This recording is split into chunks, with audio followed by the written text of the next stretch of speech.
উস্তায় চলে আসছে দেখেন, আসলে তো এই দেখেন, এই যে আলহামদুলিল্লাহ।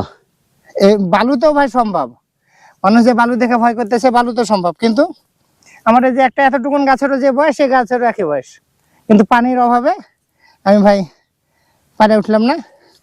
আর এখানে এদিকেও আরো উস্তা আসতেছে।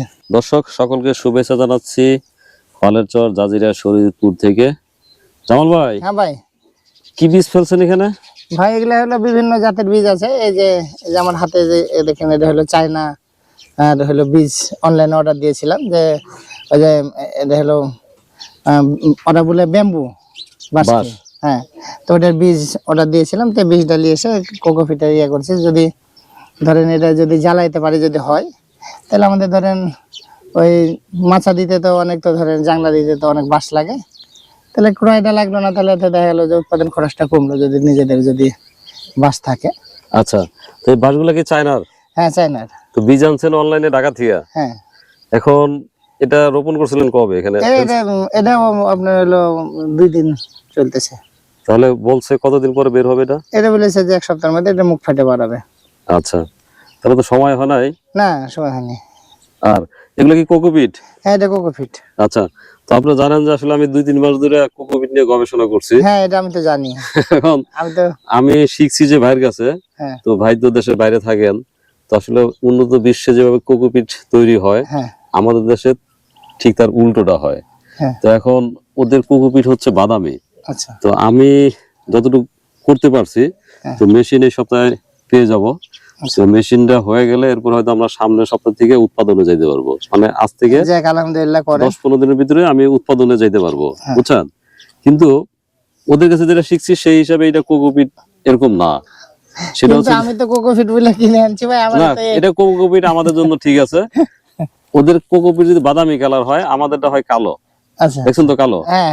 আর এই যে ফাইবার গুলো দেখছেন না, এটা কিন্তু ফাইবার। আচ্ছা, এই কোকোপিটের যে দাম, তার চেয়ে ফাইবারের দাম বেশি। এখন এই ফাইবার গুলো আমরা নষ্ট করে এখানে দিয়ে দিছি। তো আমরা যে মেশিন বানাচ্ছি, ওই মেশিনে এই ফাইবার গুলো আলাদা হয়ে যাবে। আচ্ছা। আর এই যে কোকোপিট হচ্ছে এই ডাবের ভিতরের বা নারকেলের ভিতরের যে অংশ, মানে ফাইবারটা থাকবে না, এটা হচ্ছে আপনার কোকোপিট। আর কালারটা হচ্ছে বাদামি। কিন্তু আমাদের দেশে দেখবেন সব কালো হয়ে গেছে। এটা কি ট্রিটমেন্টের অভাব, মানে এটা হচ্ছে প্রসেসিং না জানার কারণে এরকম হচ্ছে। এখন এখানে কি বাঁশ, আর ওই পাশে এটাতে মরিচ আছে, কাঁচামরিচ। হ্যাঁ, এগুলো পরিমাণে কম দিয়েছেন কেন? এগুলা মরিচে যা ইয়াতে কম লাগে, যেন অল্প দিয়েছে এটা। আচ্ছা, মরিচ। আর এই পাশে এবারে আছে শসা দেওয়া আছে। শসা? হ্যাঁ। এগুলো তো একদম আপনার ইয়ের মতো কালো হয়ে গেছে। এটা আপনার জৈব সার।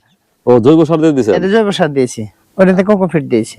আর কোকোপিট নিয়ে আরেকটা জিনিস শিখছি, বাংলাদেশের অনেক জায়গায় দেখলাম কোকোপিটের মধ্যে ভার্মি পোস্ট নাকি এটা আছে?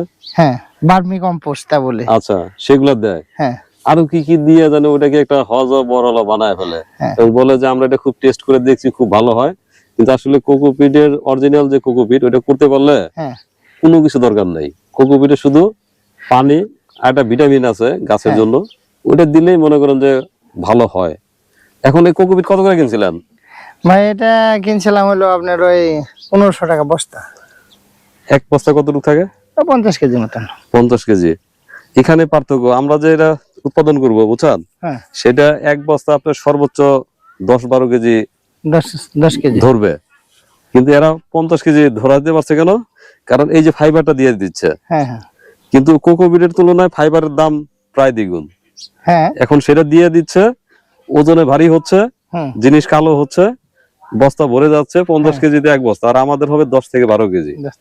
এখন আমাদের দাম এজন্য বেশি হবে, কারণ সে ডাবটাকে চূর্ণ করে এটা বানায় ফেলছে। আর আমাদের প্রত্যেকটা উপাদান আলাদা হবে, ডাবের থেকে 4টা উপাদান বের হবে।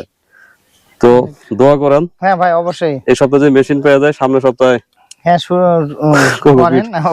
কোকোপিট শুরু হয়ে যাবে। তো লাগবেই, আমরা তো এখন ধরেন মানুষের থেকে কিনতেছি, যখন আমার ভাইয়ের হবে তখন তার অবশ্যই ভাইয়ের কাছ থেকে যাই। আর আমি আপনাকে যখন কোকোপিট যখন আমার হয়ে যাবে, তখন আপনাকে দিব, এবং ওই কোকোপিট 2 কোকোপিট দিয়ে আলাদা ভাবে এখানে চারা উৎপাদন করবেন।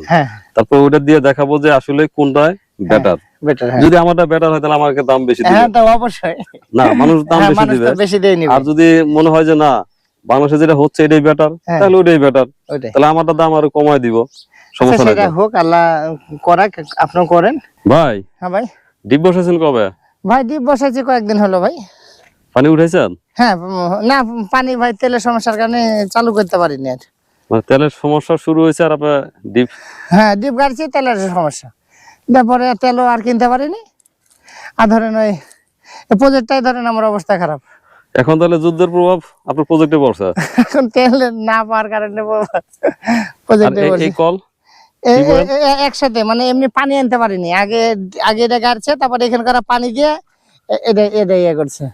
ও মানে ডিপ গাড়তে তো পানির প্রয়োজন, পানির প্রয়োজন, পানি এত দূর আনা পানি কষ্ট। আনা সম্ভব না। দিয়ে আপনার হলো টিউবওয়েলের আপনার আগে ওই ভারে করে আগে পানি দিয়ে, এদের অল্প পানি লেগেছে, এটা হয়েছে। তারপরে আবার এদের পানি দিয়ে চাপে গেছে, তখন এদের তো বেশি বোরিং করতে হয় না, ডিপের বোরিং, এই জন্য টিউবওয়েলটা আগে কাটতে হয়েছে। আচ্ছা, তো এখানে তো আপনার ইয়ে রোপণ করছিলেন? হ্যাঁ ভাই, উস্তা রোপণ করছিলাম, একই সাথে উস্তা রোপণ করছি। অন্যগুলোর আপনার ফুল উস্তা ধরে গেছে, আর দেখেন এগুলো আবার পানি না পাওয়ার কারণে বৃষ্টি হয়েছে, কটা পরে আবার জ্বালাইছে। এই যে এটা যেমন বৃষ্টি হওয়ার পরে জ্বালাইছে না? হ্যাঁ, এগুলো বৃষ্টির পরে জ্বালাইছে। আর অন্যগুলো ধরেন বড় হয়ে উস্তায় ধরে গেছে।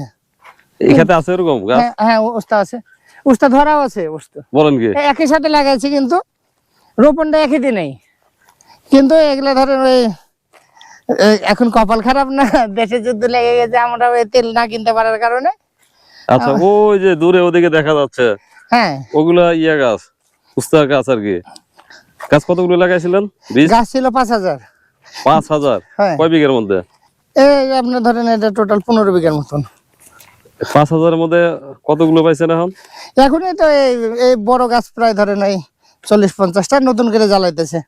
এখানে এগুলো উস্তায় চলে আসছে, এর থেকে বড় উস্তা ওগুলো গেছে, হয়ে গেছে। আচ্ছা, মানে 40-50 এরকম গাছ আছে? হ্যাঁ 5000 এর মধ্যে? 5000-এর মধ্যে। আর বাকি সব ওই যে পানি না পাওয়ার কারণে জ্বালানো না। দেখেন পানি হয়েছে, দেখেন কেবল দেখেন ফাটে বাড়াইতেছে এটা। এই যে মাঝখানে বৃষ্টি আসছিল সেই জন্য? হ্যাঁ হ্যাঁ হ্যাঁ। দিয়ে পরে ডিপও গাড়লাম, সিদ্ধান্ত নিলাম যে হচ্ছে না যখন, তাহলে ডিপ গাড়ি।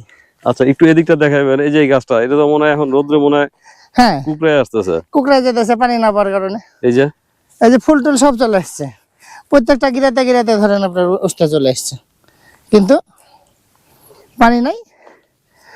তাহলে ওই ডিপ যখন বসাইছেন তারপর থেকেই তেলের ক্রাইসিস? হ্যাঁ তেলের ক্রাইসিস, যে কারণে পানি দিতে পারতেছেন না। হ্যাঁ সারা দেশে বৃষ্টি হলো, আমাদের এদিকে বৃষ্টি হচ্ছে না। হচ্ছে না। এখন বৃষ্টি আপনাকে পারে বাঁচাইতে নাকি? বাঁচানোর মালিক তো আল্লাহ। ওই তো, বৃষ্টি তো আল্লাহ দিবেন, বাঁচাইবেন আল্লাহ।